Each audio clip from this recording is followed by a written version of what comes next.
Hai, Assalamualaikum. Hari ni saya nak buat bihun goreng putih. Resepi ni berlainan sedikit daripada yang saya pernah sharekan sebelum ini. Kali ni juga saya akan sharekan cara untuk membuat sambal kicap yang mudah. Dan saya juga akan tunjukkan bagaimana tips untuk menggoreng bihun supaya tidak hancur dan terputus-putus. Untuk bahagian pertama, kita akan sediakan bahan untuk bihun dulu. Ni kita akan rendamkan satu paket bihun. Saya gunakan jenis ni ya, cap roda emas dan ada logo halal di sini. Saya rendamkan dalam air biasa anggaran 15 hingga 20 minit. Jangan rendam air panas ya, nanti jadi lembik waktu kita menggoreng. Seterusnya, sebiji bawang besar saya akan iris kasar.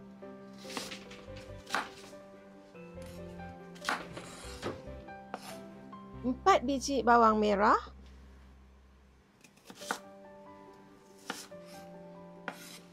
Bersama dengan 8 ulas bawang putih.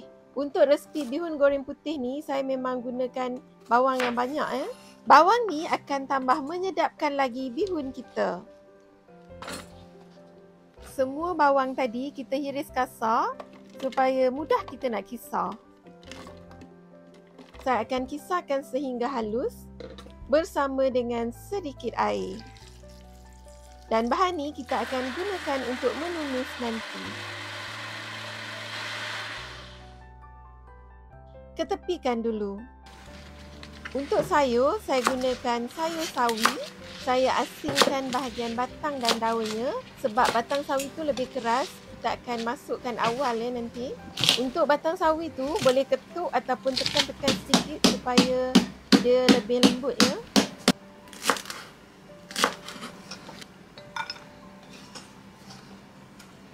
Sayur seterusnya yang akan saya gunakan adalah lobak merah.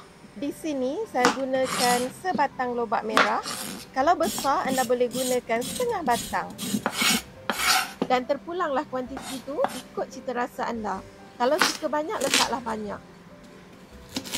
Saya akan iris secara mancis dan tidaklah terlalu tebal sangat.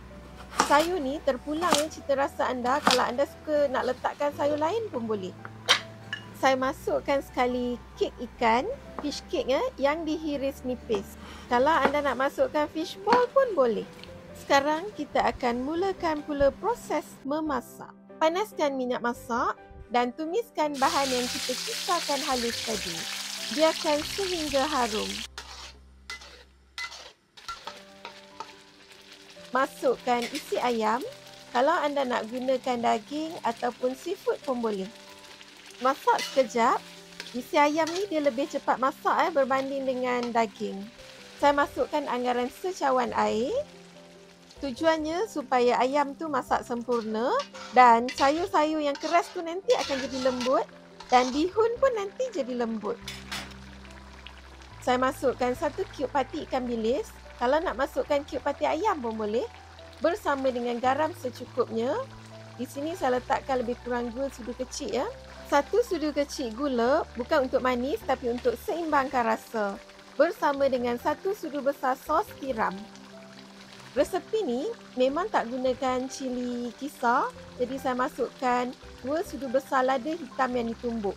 Kalau anda nak gunakan jenis serbuk pun boleh. Kalau nak gantikan lada hitam tu dengan lada putih pun boleh, tak jadi masalah. Tapi bila kita letakkan lada hitam, bihun kita akan jadi gelap sedikit ya. Biarkan mendidih, masukkan kek ikan bersama dengan lobak merah dan juga batang sawi. Sayur ni keras, jadi seperti saya sebutkan tadi, kita masukkan lebih awal berbanding sayur lain. Masak sekejap dan kemudian masukkan bihun yang telah pun kita rendam tadi.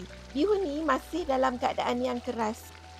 Kita nakkan dia sebati bersama dengan bahan rencah lain dan juga lembut di dalam kuali sewaktu kita menggoreng. Dan goreng dengan berhati-hati. Anda jangan cincang-cincang halus bihun ni ya. Kalau tak ada sudit seperti yang saya gunakan ni, anda nak gunakan sudit kayu ataupun besi pun boleh. Tapi goreng dengan berhati-hati ya. Bila bihun nampak sebati dengan bahan rencah lain, anda boleh rasa. Kalau bihun ni kurang masin, anda boleh tambah sedikit garam halus. Ataupun kalau keras, tambahkan sedikit air panas. Bila bihun mulai lembut, masukkan daun sawi. Kalau anda nak masukkan tauge pun boleh. Ataupun kucai. Ikut cita rasa anda ya. Selepas dah masukkan daun sawi ni, jangan masak lama lagi. Sebab kita tak nak sayur terlalu layu. Nanti dalam kuali yang panas pun sayur akan layu lagi. Beginilah tekstur bihun kita. Nampak gebu, lembut dan tidak terputus-putus. Untuk bahagian kedua, saya akan sediakan sambal kicap pula. Saya gunakan anggaran 10 hingga 15 tangkai cili padi. Cili ni ikutlah kepedasan yang anda suka. Kalau suka lebih pedas, boleh letak lebih ya. Saya hiris kasar supaya cili ni tak meletup waktu kita nak goreng nanti. Dan saya juga masukkan 3 ulas bawang putih. Panaskan sedikit minyak masak. Gorengkan dalam minyak yang panas. Tak perlu goreng lama ya. Bila nampak mulai layu, bolehlah diangkat. Macam ni kira dah kita boleh angkat dah.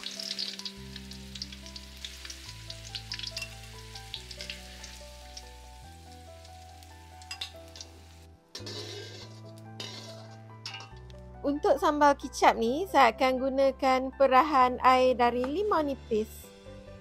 Untuk perahan limau ni, anda boleh adjust ya, ikut tahap masam yang anda suka. Kalau suka lebih masam, boleh letak lebih. Tapi jangan letak sekaligus ya. Kita boleh tambah kemudian.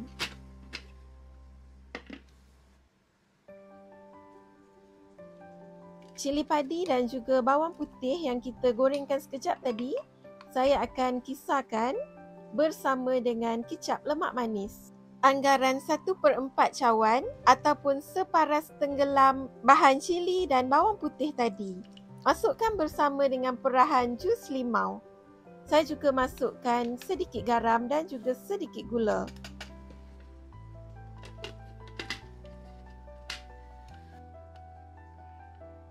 Kisar hingga sebati.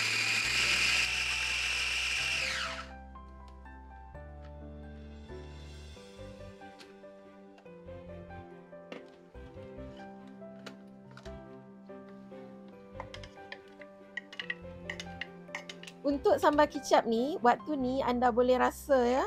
Kalau tak cukup apa-apa, anda boleh tambah. Kalau tak cukup masin, manis ataupun masam, anda boleh adjust sendiri waktu ni.